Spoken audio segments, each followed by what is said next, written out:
Smart Renewables 2013 Podcast Harmonisierung der Förderung erneuerbarer Energie. Kompetenzen und Grenzen der Kommission. Hans van Steen, Referatsleiter Generaldirektion Energie, Europäische Kommission, Brüssel.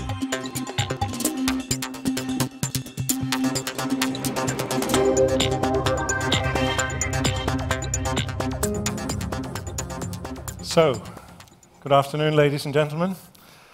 And I'm really sorry for not addressing you in the language of Goethe, but if you would have heard me speak in that language, I think you will be quite grateful that I'm not. So I beg your pardon that I will speak to you in English, but hopefully that's going to work out fine as well. I think what I'll be trying to do this afternoon is to give you just a little bit of view from Brussels, from the European Commission. Where do we see renewables today? Where do we see them moving? What are the framework conditions? Is the European Union on track towards meeting the ambitious objectives which have been set for renewables? And if so, do we need to make some changes as we go along? I think it's a very timely debate today. Of course, we follow with great interest from Brussels the discussion in Germany, and it is probably the member state where the debate about renewables, the affordability of renewables and the impact of renewables is the highest for the moment, but in reality it is a debate which is relevant, I think, for practically all the member states in the EU. So, if we just take a step backwards and see why is it that we are promoting renewables? Well, there are many reasons. Security of supply, but also, obviously, decarbonization.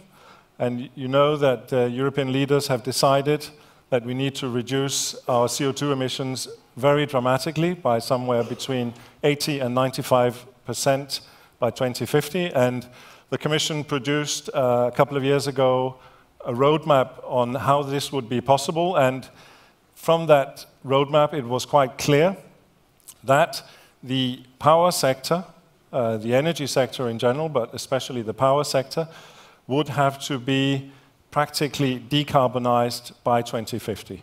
Now, what does that mean, decarbonized? Well, it means very simply that there are no CO2 emissions.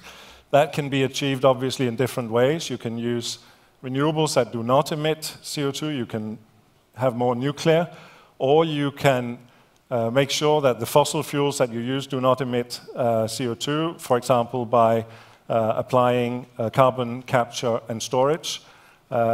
From the debate in Germany, we know that those two last options are not really on the table for the moment.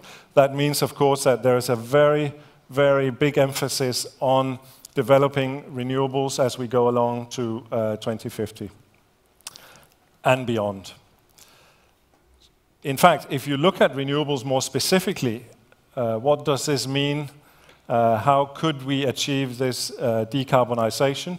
We developed a number of so-called decarbonization scenarios in the 2050 Energy Roadmap, and we identified a number of so-called no-regrets options. That means things that you need to do whichever way you choose to decarbonize. And there were basically three of them. Energy efficiency, a sine qua non. You absolutely need to become much, much more energy efficient than we are today. Secondly, infrastructure, better interconnections between the member states so that we will be able to make the internal market work. And thirdly, and for this forum, I guess, very interesting, renewables would have to grow well beyond 2020. In fact, renewables in all the decarbonization scenarios were at least 55% energy, which means much more than that actually in electricity, probably between 65 and to the high renewable scenario, which was 97% renewables by 2050. So that is an enormous challenge. And of course, what you will see here is that all the scenarios start from the assumption that we will meet our 20% renewable energy target in 2020. So perhaps it will be useful just to look at whether that is likely or not. Are we going to meet our target in 2020? Well, this is a picture that shows the little green lines show the targets that member states have, and the blue bars show where we are in 2010, or where we were in 2010. Unfortunately, when we work with official numbers, we are always a few years behind because we work with official Eurostat data. But you will see that, in fact, all member states are making progress. Well, you can't actually see that on this slide, but if we had the comparison between 2005, you would see that all member states are making progress, some more than others. And you will also see that some member states have a rather big challenge still between 2010 and 2020 before they actually meet their target. So, until now, the word from Brussels has been, we appear to be well on track towards meeting our target for 2020 when it comes to renewables. A different story when it comes to energy efficiency, where we've always said that there was a big risk that we would not meet our target. Whereas, of course, for CO2, we were well on track. In fact, there are all chances that we will meet our 20% reduction target for CO2 in 2020 for reasons which are not necessarily to do with a successful policy in that area. But that's a different story. But for renewables, until now, we thought that we were on track. We have been doing recently some more sophisticated modeling that unfortunately shows a picture which is not quite so optimistic. And it actually shows that there is a risk that we will fail to meet our target by some percentage points by 2020 unless member states take additional measures. And that, of course, has to do with some of the problems that we've seen in quite a number of member states, in particular in Southern Europe, countries that have been hardest hit by the financial crisis and austerity measures that have made very dramatic changes to their support schemes for renewables, where investments in renewables have practically stopped. But there are other elements as well that leads us to believe that there is a risk that unless member states continue to take strong measures, that we will not meet our target. For sure, the message is that we cannot be relaxed and complacent about this. We need to continue strong promotional policies for renewable energy. And of course, strong promotional policies are, among other things, support schemes. And then we get into a key part of the debate that I've heard so far, the development of support schemes within the European Union. And in the title which I was given for my speech today, I think the organizers, whom I should thank, by the way, for inviting us from the Commission, but I think they wanted to provoke me a little bit into the debate about whether or not we should have a harmonized European-wide support scheme or not. I will say a little bit about that, but I'll not be able to give you a reply. It's a very, very complex story, but I'll certainly give you some elements of it. But maybe to start with, let's look where are we today when it comes to support schemes in Europe.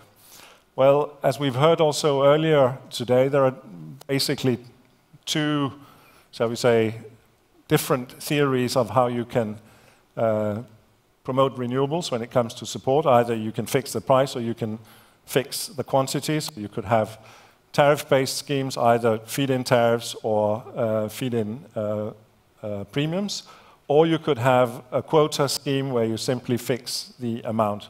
Now, in the good old days, you had quite a clear picture in the EU. Some member states had the quota scheme, others had various types of feed-in schemes, either premiums or tariffs. Today, the picture is much more mixed, and we see in many, many member states a mixture of the schemes coming on board. We're also seeing, I think, a convergence towards more market-based models, although not in every member state, I have to say. You will see that in some member states, for the moment, we have a little red marks here, which means that there is a moratorium for the moment. There is no support available for renewables installations in those countries. That is essentially the message here.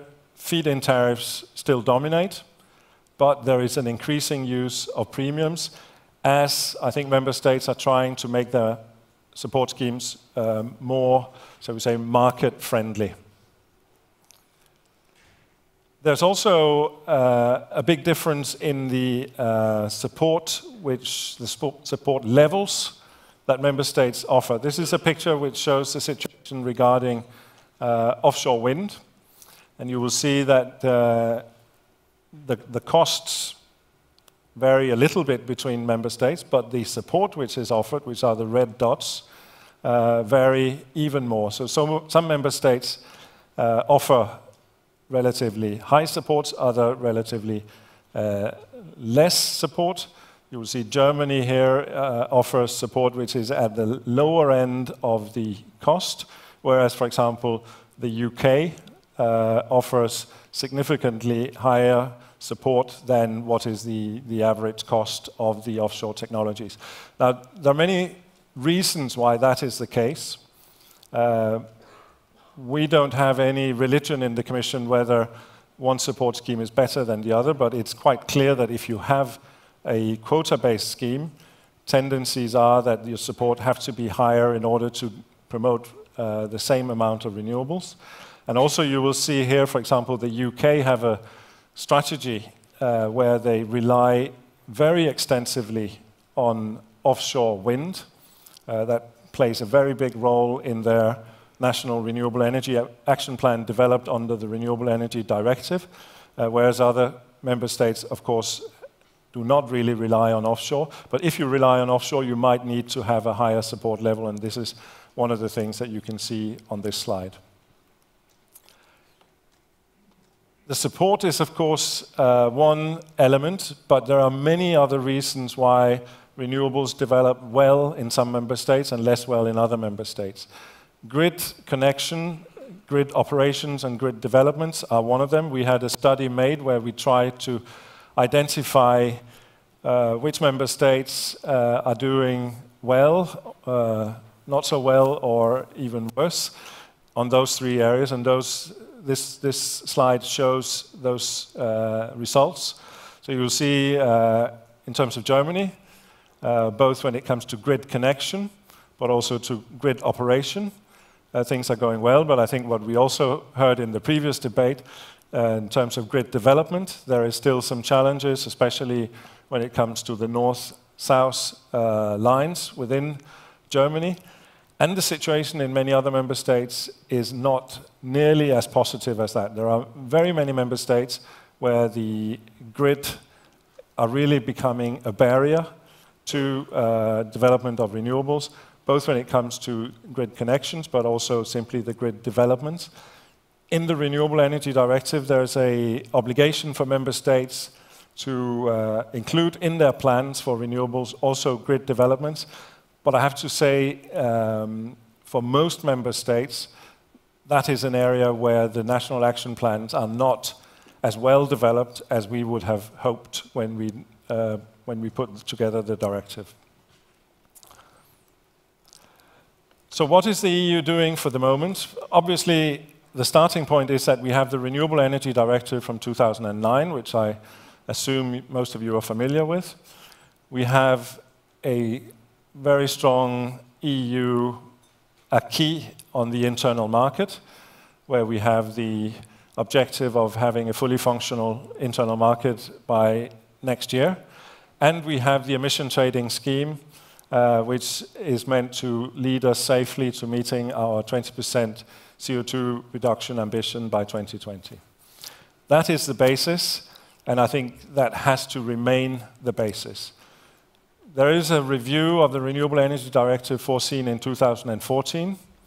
We are starting now to work on that, but I think the review will have to be concentrated and limited really to those elements where there is an obligation to review the directive. We're not going to, for example, review the targets, set higher or lower targets. I think that is not what is going to happen. Similarly, on the internal market, there's a discussion about capacity markets. We've just had a public consultation on that, and we're going to come out with guidance to member states, probably on capacity markets around this summer. But again, the internal market is going to stay as it is.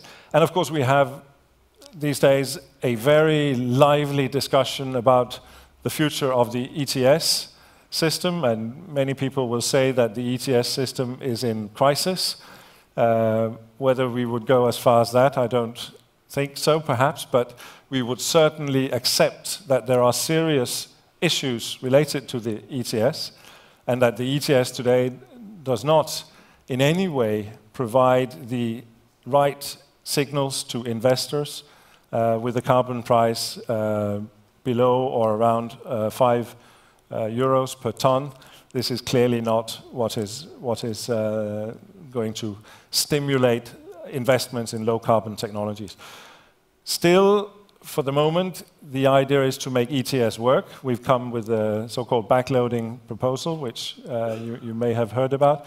We're currently thinking about more structural reform of the ETS to try and make it work, because it is, for the moment, and I think should remain, the backbone of our climate strategy.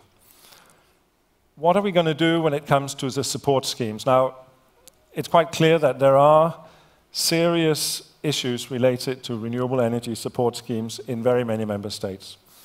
Apart from the discussion in Germany, I think we've seen in some member states a situation where the support models have essentially broken down. I'm talking of Spain, Portugal, Greece, and others, where they have had to take very, very drastic measures because support costs simply exploded and led to, one way or another, very high deficits for the electricity sector. And for that reason, dramatic measures were decided politically. Some of these measures with retroactive effects, which have had quite a devastating effect on the investment climate in those countries. We see, in reality, no further investments coming on stream in those countries for the moment. We want to avoid that. We want the EU to meet its target. We want every member state to meet its target, and for that reason we are going to come forward with a set of guidelines for member states how they can reform their support schemes in ways which are economically sustainable, which do not lead to a disruption of the investment climate in those countries. We're also coming with guidance on how to use the support schemes of the directive on renewables. So essentially, how can member states help each other meet their targets? How can you count renewables where the costs are low towards the target for member states where the costs are higher? So far, there has been very little interest from member states in using these mechanisms. Perhaps that is because member states are a bit scared of starting with a blank piece of paper. We will offer them some guidance on how such joint projects or statistical transfers could be put together. I mentioned already the guidance on generation adequacy, or as most people talk about, capacity mechanisms. That's, I think, becoming an urgent issue because some member states are quite advanced when it comes to developing these and clearly feel that there is a need. The public consultation that was conducted on this issue, not surprisingly, I would say, showed that there were very different views among member states on this. The member states that are quite advanced on it basically feel that we do need to develop some kind of framework for having such mechanisms in the EU, whereas other member states, the more, shall we say, purists when it comes to the internal market, were clearly warning that this is not the right way to go. And at the same time, our colleagues in DG Competition in the European Commission are working on new state aid guidelines, both the environmental state aid guidelines, but also the so-called block exemption for renewables, are currently being discussed and will come hopefully next year if all goes well. So there are a number of things going on in the EU. You can say they are around the fringes of the core, because the core will have to remain. That is the Renewables Directive with the legally binding targets, the internal market with the quite specific acquis we have there, and we heard in the previous discussion all the developments related to network codes that are going on within that framework, and then we have the difficult discussion about the ETS, all happening at the same time.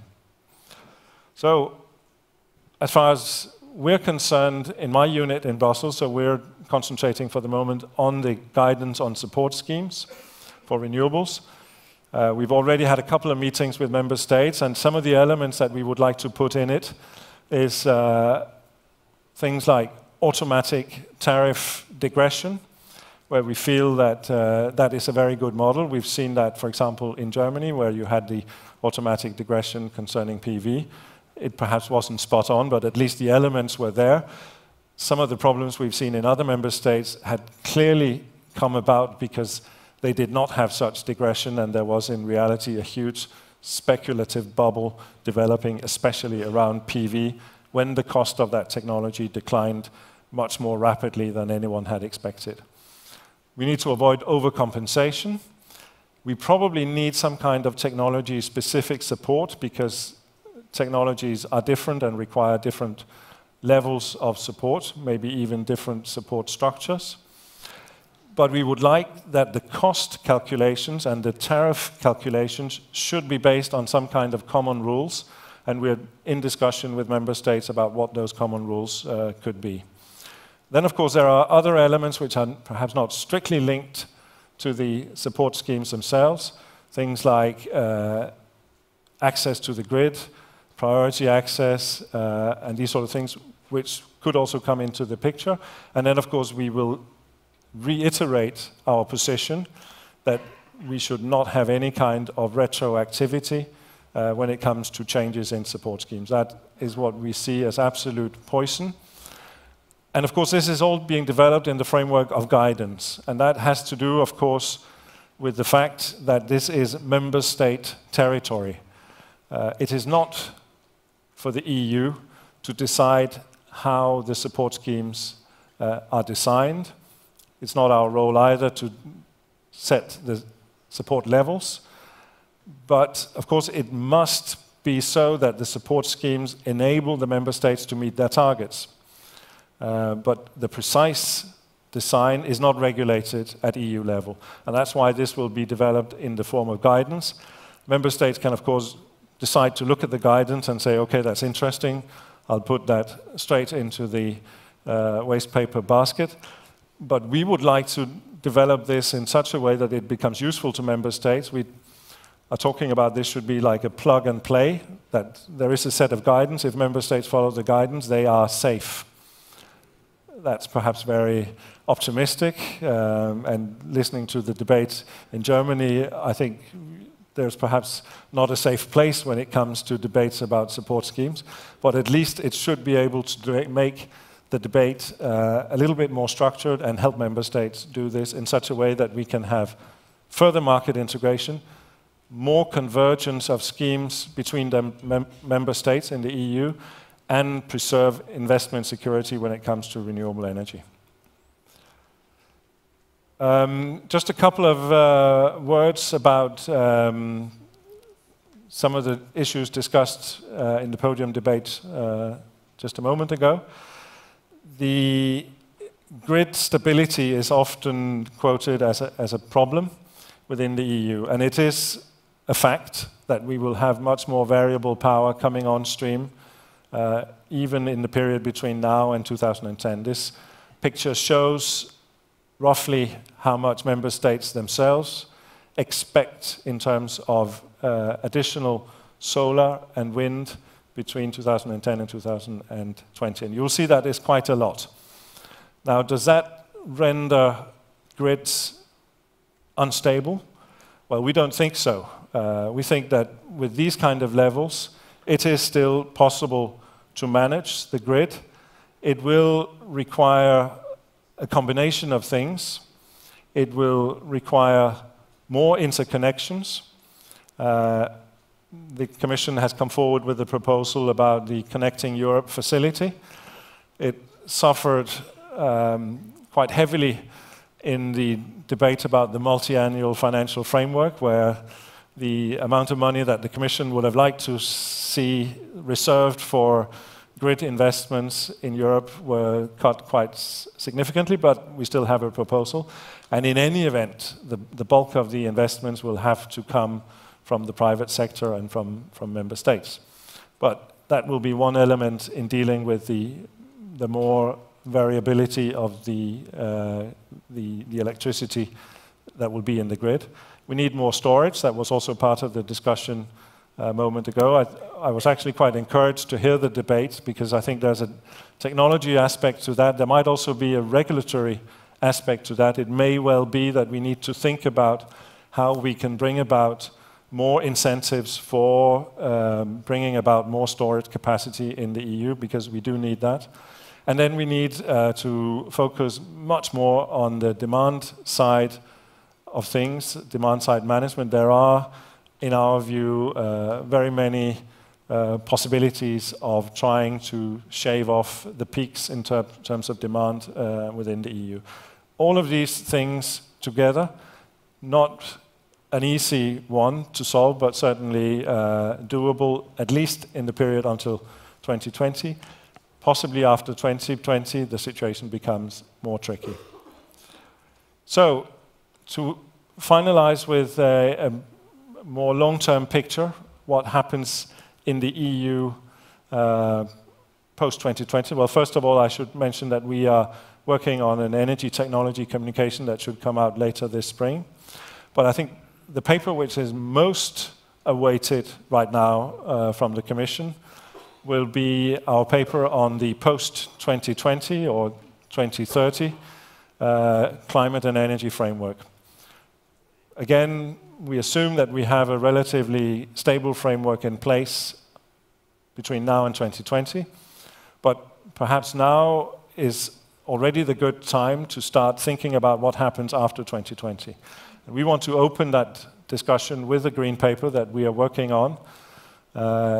We're hoping it could be adopted by the Commission at the end of March, but I have to say, I think it's optimistic. We'll see how it goes. It will be a paper that will not necessarily give all the answers, or almost certainly it will not give all the answers, but it will raise a number of questions which would then hopefully form the basis for what we need in the EU, which is really a wide debate with all the different players, the stakeholders, industry, member states, NGOs, and so on and so forth, so that by the end of this year, so still before the end of the current Commission, that the Commission could come out with its view on what the framework should look like post-2020. I think that is a very important discussion. I think what we've seen so far, certainly when it comes to renewables, is that the framework which we have in place today have made an enormous difference. The situation we had before 2009, when it came to renewable energy, was you had really a handful of member states that were taking renewables seriously. It was Spain, it was Germany, Denmark, perhaps a couple of more member states, and the rest were basically sitting on the fence, waiting, seeing what's happening, and possibly waiting for costs to come down. But I think with the directive, we have actually created a situation where the EU moves forward in a much more concerted fashion. Every member state is now actually seeing good growth in renewable energy. And I think we need to make sure that that happens also after 2020. Whether this is going to be with binding targets for renewables is an open question. I think the Commission is not, certainly at this stage, married to simply rolling forward the current framework with an ETS system coupled with targets of various kinds for energy efficiency and binding targets for renewables. We're relatively open, but what we are saying quite clearly is that if you do not have a dedicated support framework of some kind for renewables post-2020, the growth that we are seeing and hopefully will see continue up till 2020 will fade off. And it will fade off quite significantly according to the modeling, possibly slumping from today something like 6% per year to around 1.5%, perhaps 2% if we're lucky, if there isn't a clear framework post-2020. So it is a very important discussion in our view, and hopefully we can bring that forward in the next couple of weeks, or certainly still this spring. So thank you very much for listening. I'm, of course, happy to answer any questions which you may have, perhaps even in German if you speak slowly and clearly. Thank you very much for listening.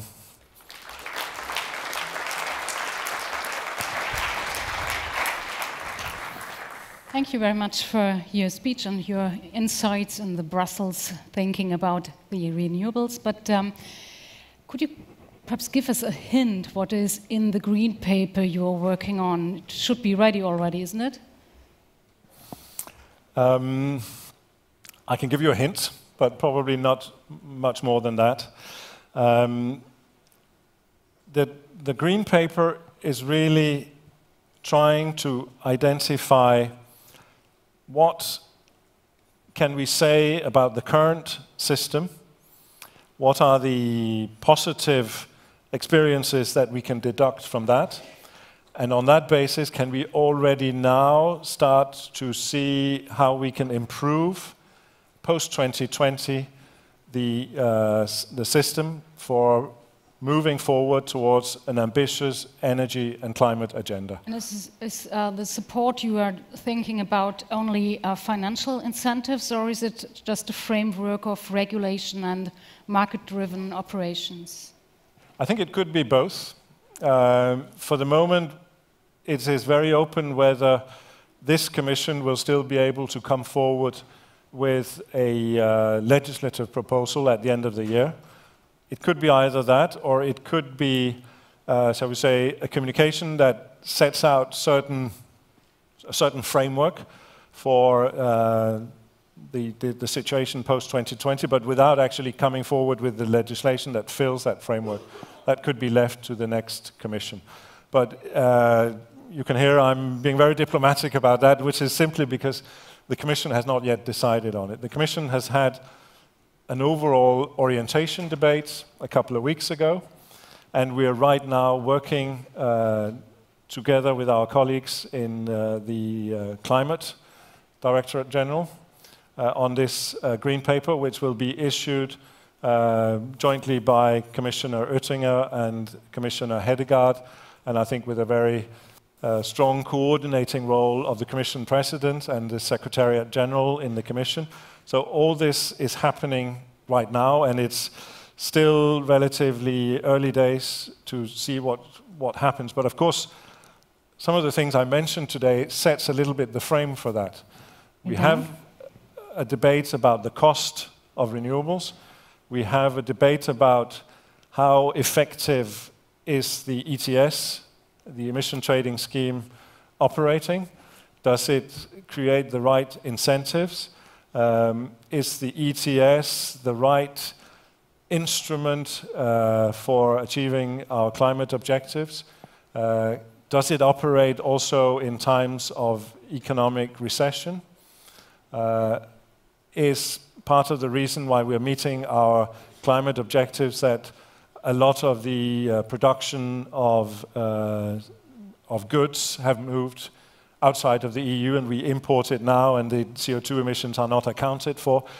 All those sort of things will have to be, I think, looked at in this framework. One could assume that the answer on any of these questions should be no, isn't it? But I won't insist too much. Thank you very much. Meine Damen und Herren, Fragen, Anmerkungen vor der Kaffeepause. Bitte schön, die Dame in der dritten Reihe. Und Herr Wilhelm ist auch wieder ein Wiederholungstäter, ein Wiederholungstäter. Aber ich würde dann, wenn Sie Herr Wilhelm, wenn Sie Verständnis haben, gerne zuerst.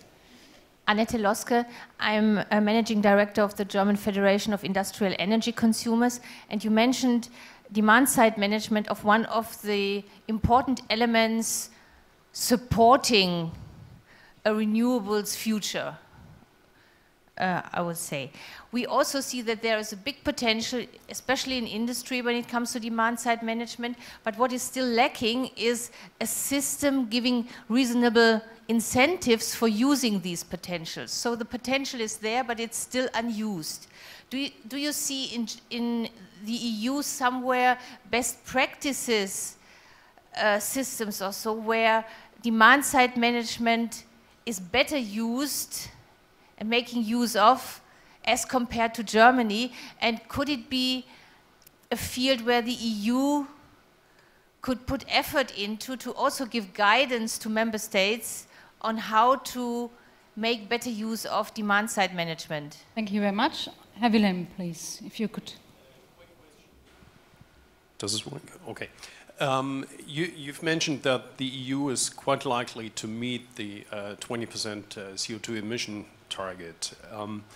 Is it fair to say, this is with respect to the production of CO2 emissions in Europe, is it fair to say that the consumption of carbon, of CO2, within the EU, including what's being imported as embedded CO2 emission from China and other places, is actually flat at best and more likely growing while the production is shrinking?